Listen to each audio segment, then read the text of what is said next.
Welcome to Comparative VPN YouTube channel. Today's video will be a full, in-depth IPVanish versus NordVPN comparison that will tell you which is a better VPN for the money.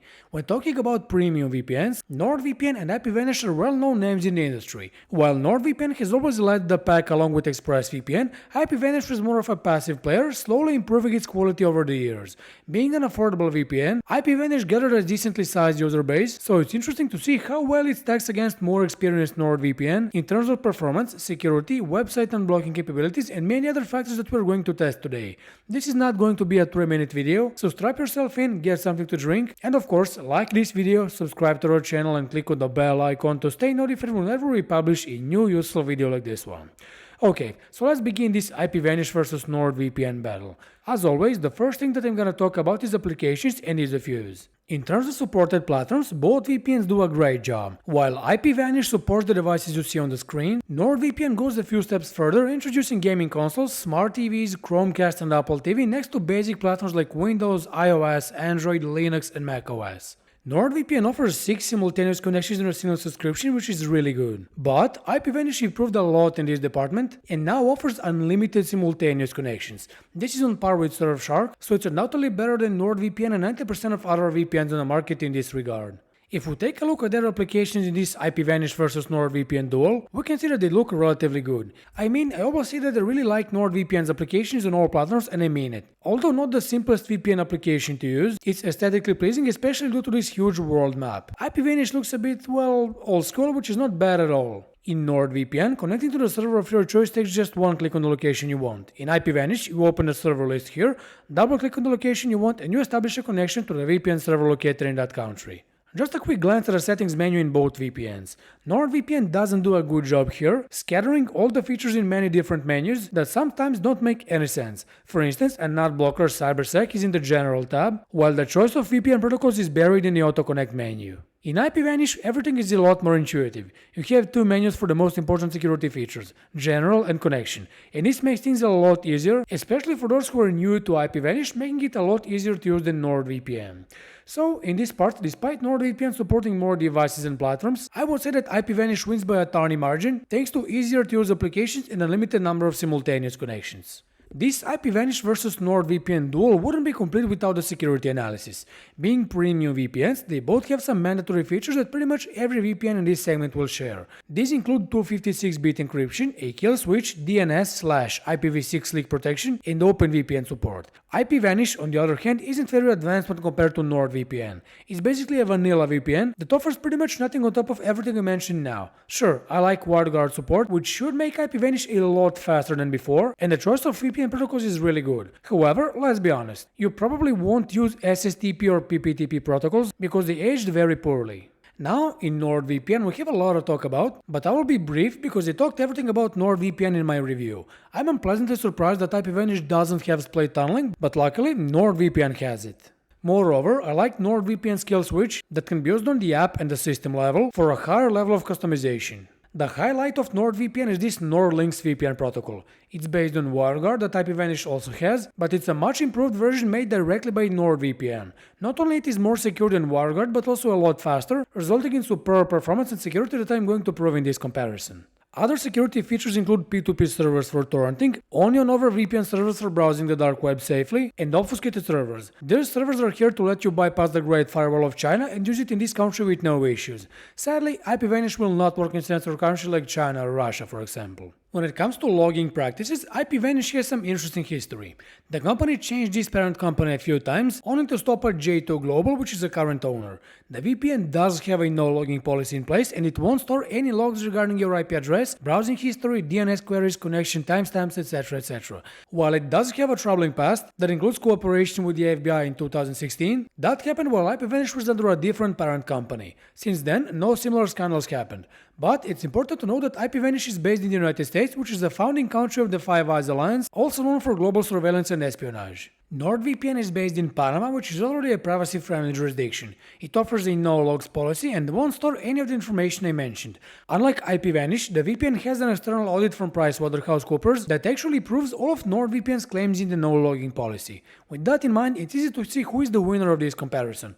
NordVPN offers more advanced security features and is also safer to use thanks to a certified no-logging policy. It's now 1-1. Let's proceed further. In this part of the NordVPN versus IPVanish comparison, I must perform a series of streaming tests to determine which VPN is better for unblocking geo-restricted streaming platforms outside of their respective countries. For this test, I will use Netflix US and BBC iPlayer. Since I'm not from the US, as you can hear, I searched for the movie Batman the Killing Joke on Netflix, which is available exclusively on Netflix US, and logically I cannot find it. Now, if I move on to BBC iPlayer and try to watch this show, for example, I will get a geo-restriction message because I'm not located in the UK, and as such, I cannot watch anything on BBC iPlayer. With that in mind, let's try to unblock Netflix US first by using IPVanish. For example, I will connect to this US server, and with the US IP address in place, I will refresh the page on Netflix. And after refreshing the page, as you can see, the movie didn't appear, which means that Netflix US doesn't work. Let's now try to unblock BBC iPlayer with IPVanish. I am already connected to the VPN server in the UK, so I have a UK IP address. Then let's refresh the page. And after doing that, even though I have a UK IP address, as you can see, the geo-restriction message is still here, which once again means that BBC iPlayer doesn't work. Okay, so I'm back to my native IP address and I will repeat the same process with NordVPN. You can see that I'm already connected to the VPN server in the United States with NordVPN, so let's refresh the page. And after doing that, as you can see, the movie appears right here, which should mean that Netflix US works. But let's try to watch it now. And as expected, the movie really works, but I'm blurring the footage to prevent any copyright issues. Let's go back to BBC iPlayer now. As you can see, I already have a UK IP address, so let's refresh the page. After doing that, we can see that the geo-restriction message is not here anymore, so of course I will try to watch the show. And once again, as expected, the show works flawlessly, but as I said, I must blur the footage to prevent any copyright claims. After all the tests I've done, NordVPN clearly beats IPVanish, unblocking both platforms with ease, unlike IPVanish that after all isn't a valuable option for streaming. Let's now perform a couple of speed tests to see how fast or slow IPVanish and NordVPN are. I will start off this speed test by showing you my native internet speeds, which you can see on the screen. For the first speed test, I will use the server location close to me, which is Bulgaria, and then I will use the US server, which is very far from me, to test how well VPNs perform when connecting to long-distance servers. Let me start off with IPVanish. As you can see, I'm already connected to the VPN server in Bulgaria, so I will go back to the speed test website and initiate the first speed test. After the test, we can see that the results are reasonably decent, with only a minor speed decrease and increase in latency. While using the server in the United States, I will go back to the speed test website and initiate a second speed test with IPVanish. Now, the speed reduction is a lot more noticeable, especially latency that now goes over 200 milliseconds, which isn't great for browsing the web or gaming, for example. Let's move on to NordVPN now, and I already have a Bulgarian IP address. Doing so, I will go back to the speed test website and initiate a speed test. Now, comparing the speeds with IPVanish, I can already see that NordVPN is a lot faster and doesn't raise my ping as much as IPVanish does. However, let's connect to the VPN server in the US, which as you can see I already did. And by doing so, let's initiate the final speed test for today. This time, NordVPN proved that it's faster than IPVanish, because when using a server very far from me, the speed reduction is not that alarming. I mean, my ping is still lower than 160 milliseconds, and download and upload speeds are relatively preserved. Without a shadow of a doubt, NordVPN wins this round and raises the score to 3-1. When talking about IPVanish versus NordVPN comparison, we also must go over their server networks. IPVanish offers 1900 servers in 75 plus locations, and this is by no means bad. Let's face it, 2000 servers is a serious server network when compared to the majority of VPNs, but not the majority of top-level VPNs like, you can guess, NordVPN. NordVPN absolutely wipes the floor with IPVanish, packing 5000 plus servers in 60 countries. Unlike IPVanish, it has several types of servers I mentioned, and I like that pretty much all servers can be used with NordLinks, so you can enjoy great speed no matter the server or distance to the server.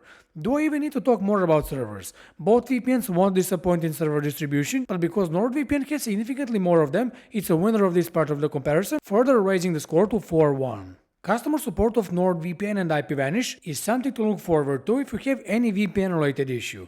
NordVPN, as is the case with every VPN of this caliber, offers 24/7 live chat support, email support, and numerous blog articles accompanied by FAQ sections and knowledge base.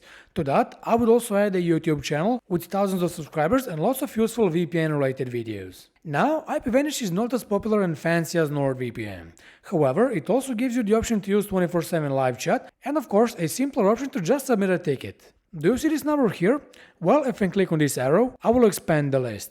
These are the phone numbers that you can use to contact IPVanish from different countries like the USA, UK, Mexico, Spain, etc. etc.